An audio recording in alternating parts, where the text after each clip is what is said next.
Good morning to you, mate. Thank you very much indeed, Di. Now, it seems to me that you and I haven't spoken for a while, but whenever we did speak, you're very much of the old school of policing where, you catch the guys who did it, you make sure you charge them, you make sure you've got a watertight case, and you make sure you get a conviction. That doesn't seem to be happening anymore.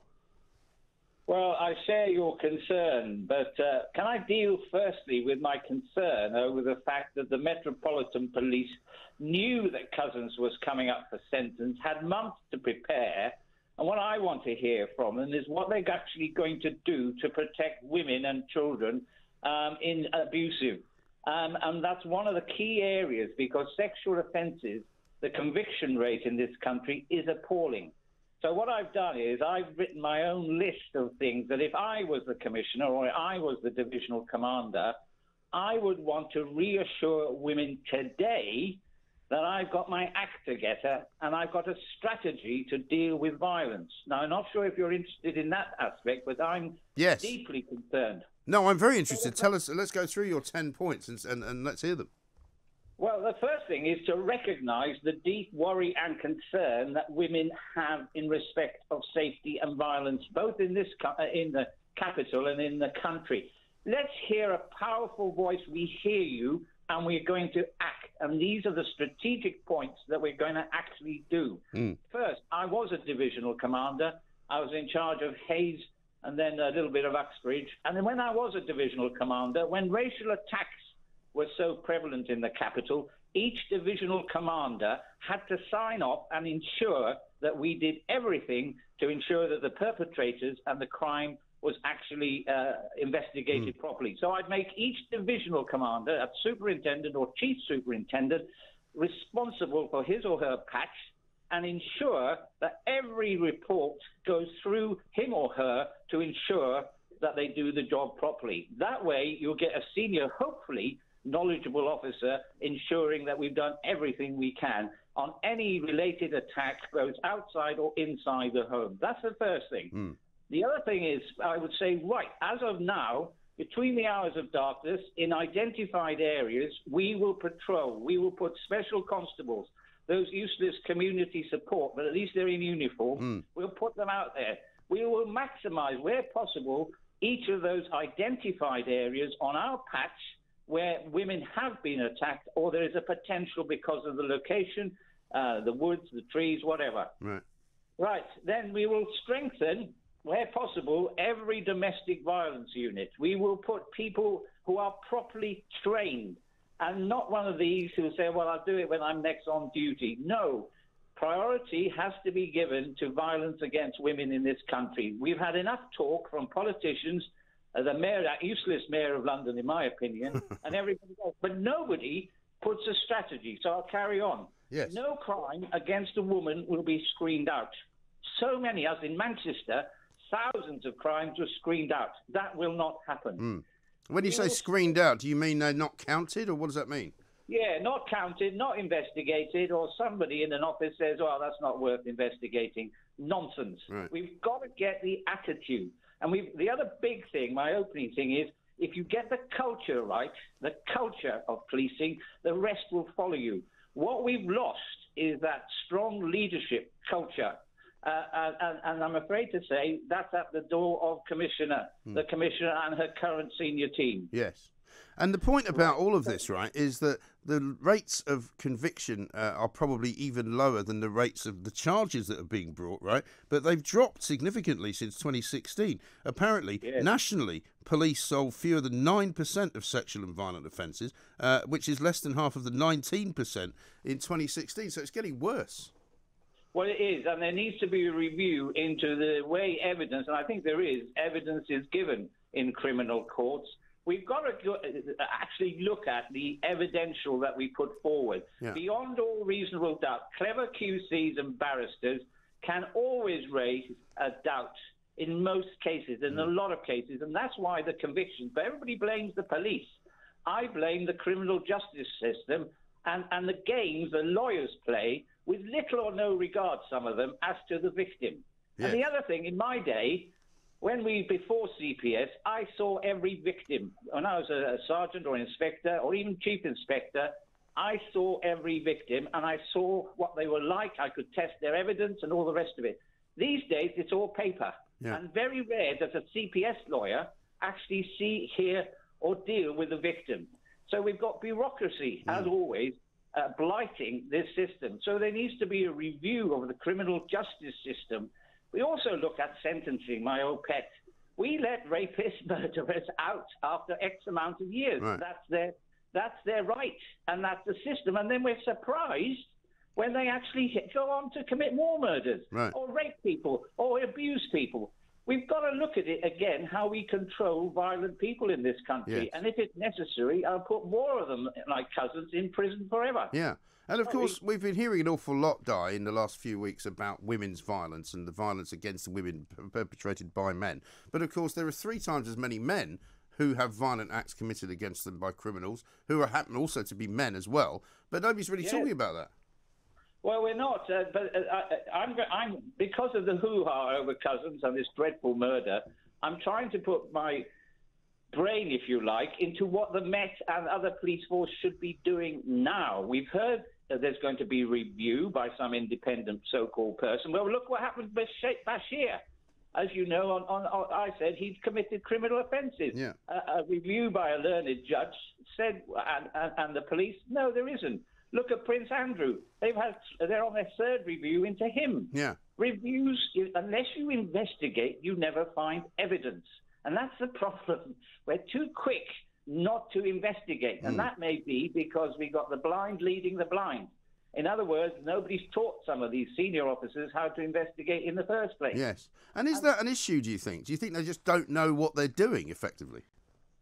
Well, I mean, I hate to say it. Of course, there are some very good investigators. Of course, there are some good detectives.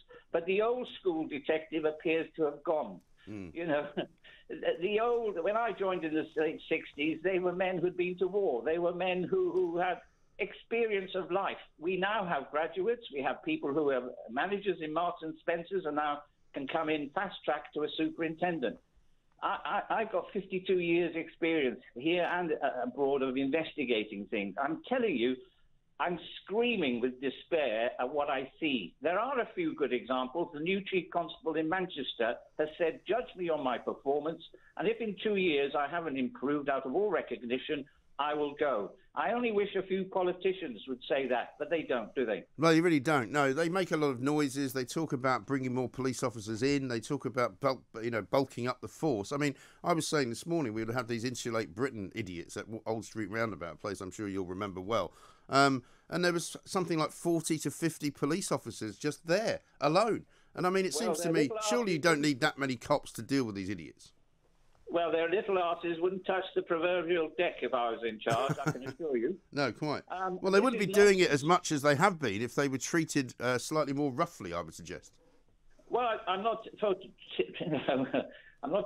touching anybody roughly. All I'm doing is enforcing the law.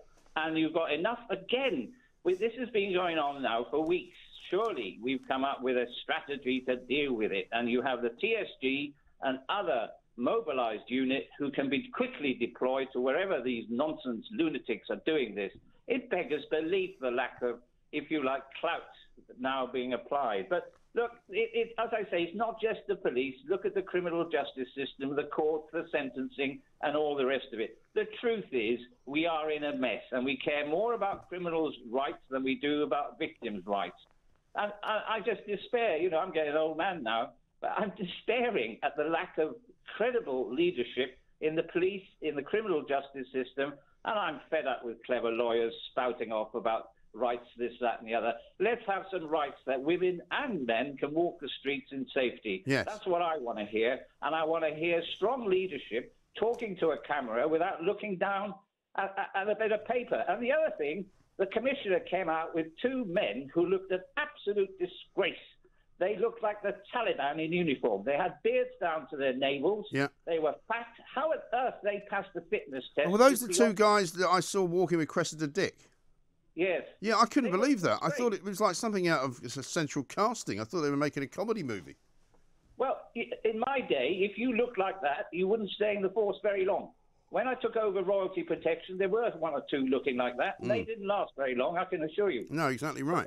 It shows the mentality, doesn't it? That was a PR, and it was a PR going across this country and the world, and they epitomised the lack of discipline, the lack of smartness in police officers. Yeah. And if you don't, it's like a clean ship, it's a happy ship. Right. And if you don't have a tidy policemen and women looking like them, now they have tattoos till they're blue in the face.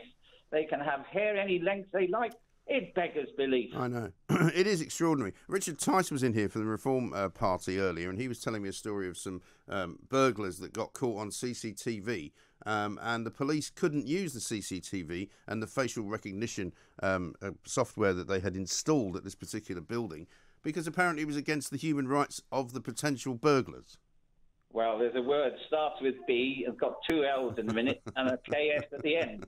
If that's true, it just shows what state we've come in. Yeah. But again, Priti Patel talks a good job. I've yet to see her or her chief constables or the Mayor of London get a grip. And they pontificate till the cows come home, but nobody, as I keep saying, comes up with a strategy for today and tomorrow to deal with crime. No. But it isn't just the police. And of course, the other thing that I've been looking at very clearly, and hopefully maybe an article in one of the newspapers, is how we vet people. And again, there are 10 key occupations where psychopaths tend to join. I'm sorry to say journalists above police. Yes, I'm afraid that's very true. I've known plenty of psychopaths in this business. Well, I've known one or two in the police, and I've got rid of one or two of them in my day. Right. But I listened to former Detective Chief Superintendent Hill talking to a former black superintendent, and boy, does she talk sense. That woman epitomised what a good detective should be and was, and everybody had such regard. Sue Hill is her name, and everybody has such a high regard for her capability. We're so lacking in people at that level, Chief Superintendent, who are capable, in my opinion. Yes. And what is it about violent and sexual crime that seems to be so difficult to get charges brought through for? Because it seems to me that an awful lot of the violent sexual crime in particular takes place inside the home, because we know from the statistics that we brought out over the Sarah Everard case that most women who are attacked and or killed are killed or are attacked by their partners. Well, you're absolutely right. And again, one of the key things in my recommendation is that you enforce the domestic violence unit, but equally so, even when I was a sergeant inspector, the man, if he was the violent man, would come with me. And quite often, the women wouldn't support it because they've got children, they live in a house. It is a difficult situation, but again, women need support. They need far better support in whatever structure there is. And, of course, Women's Aid has been around as long as I have. And, again, they do an incredible job. Where we fall down is the investigative process, the legal process, the court system, which allows, but unfortunately, some women go back and back, and they seem to go for the same type of violent individual. Yes. But we've got to send out exemplary sentencings for men who hurt women. End of story. Yeah. And as you said before, if you are a violent sexual offender, you don't let those people back out onto the streets, do you? Well, you don't until you've properly assessed them.